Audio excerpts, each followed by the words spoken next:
We're investigating this death of Gary Davis, shot to death in a hamburger stand, 16-year-old kid. We've gotten absolutely nowhere talking to all these kids, naming all these different people as being involved in this crime, none of whom are involved in it. But 48 hours after the murder, Lieutenant Joe Kenda finally secures a concrete lead. Gary Davis's girlfriend, Jessica Stone, informs Kenda that a known street tough named Crazy K admitted to ordering Gary's murder, and that Crazy K's cousin, Tony Cruz, was the trigger man.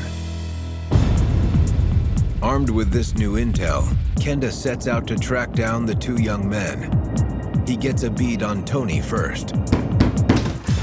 Yes, can I help you? Is Tony Cruz here? Yes, he is. Who's asking? Lieutenant Joe Kenda, Colorado Springs Police Department.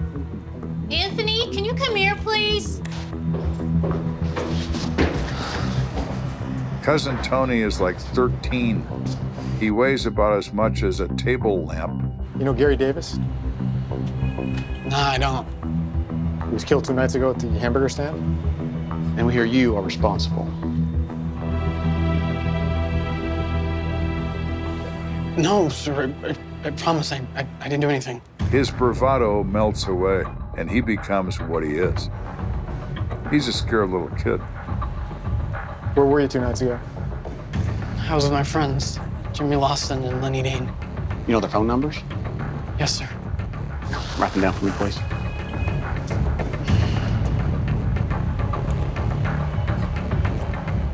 Thank you. We'll be in touch.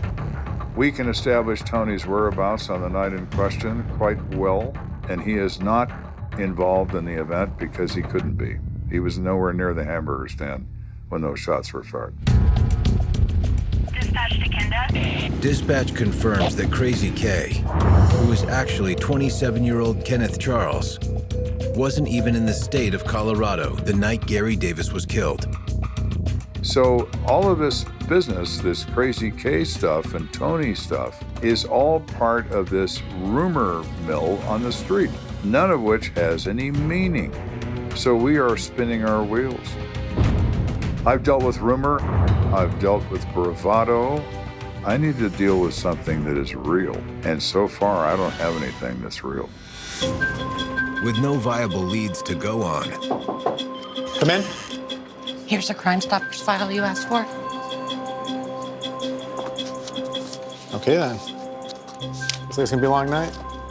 Kenda turns to the Crime Stoppers tips that have inundated the CSPD since the shooting. It's a stack 3 inches thick. It's just overwhelming, the amount of information that's there, and it's all very vague. In a really incendiary situation like this, you could get hundreds of calls that really have nothing to do with the situation at all, and they have to sort through all this stuff. You would need 500 policemen to go through these documents in a matter of months to maybe find something, but probably not. I don't have 500 policemen. After reviewing more than a dozen reports, Kenda begins to think he's barking up the wrong tree. I'm sitting there staring at this stack of paper thinking, what am I going to do with this? What am I going to do with the rumor mill here that's now presented in printed form? It goes on and on and on. But just then, Kenda gets a tip from an unexpected source. Come in. Hey, Lieutenant. Officer Mulso walks into my office and he says, you know, I know this waitress at the Ponderosa Steakhouse. She said her friend's boyfriend is the killer. I kind of like that. That's linked information, not vague, not rumor, linked. Maybe this is somebody that might know something.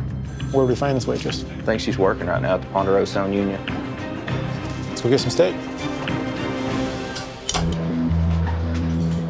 So we meet this waitress. She's 19 years old. Her name is Pamela Carpenter. Pamela, can you tell us what you know about what happened to Gary Davis? Pamela's nervous, and I like the fact that she's nervous because that means that maybe this is good. Well, I have this friend. What's her name? Simone. And she has this boyfriend, and it's kind of a really messed up relationship. They fight all the time. What's the boyfriend's name? Gino? Gino? Yeah. In a stroke of pure luck, Kenda recognizes the name Gino. He was listed as a possible suspect in one of the dozens of Crime Stoppers tips Kenda managed to read. That hit me like a lightning bolt. I didn't say anything, but I thought, Gino. Well, now, there's a match, isn't it? Eugene Dean III, aka Gino, is 18 years old. He has recently been expelled from school and lives with his parents. What can you tell me about this Gino? Well, he told Simone that he killed this guy at the hamburger stand, and that if she said anything at all, she was really gonna get it. And have you met this Gino? Yeah. I was dropping Simone off the other night at her house. All right, girl, have fun. Yeah, we gotta do it again, you know? Yeah. You been, huh? Over here. Oh my God, what are you doing? Should have been here already. Gino just ran over and yanked her out of the car, and he just started beating her up right in front of me. She explains Gino's abusive, physically and mentally abusive to her. I've been a witness to it. And now all Simone is mad. Well, I like it when people are mad. When they're mad at someone, they can't wait to tell you about them. Where can we find this Simone? Probably school. Oh, well, thank you. That's all we have for now. Yeah, come on. Simone could unlock this entire affair. Well, come on. Let's go find Simone. Simone is a senior at a high school on the east side of Colorado Springs. Officer Mulso and Lieutenant Kenda find her there.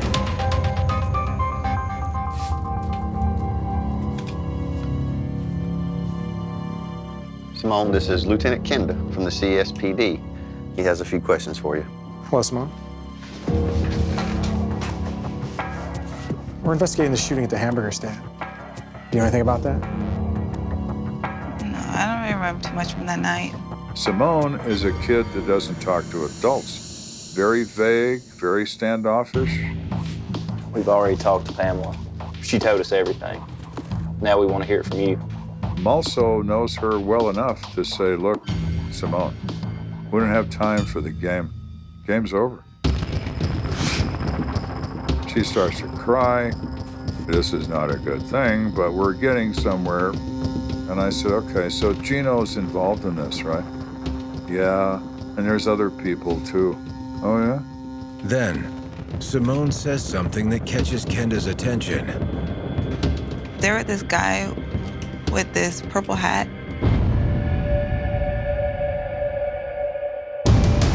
And I looked at her and I said, what did you say? Did she had a purple hat on?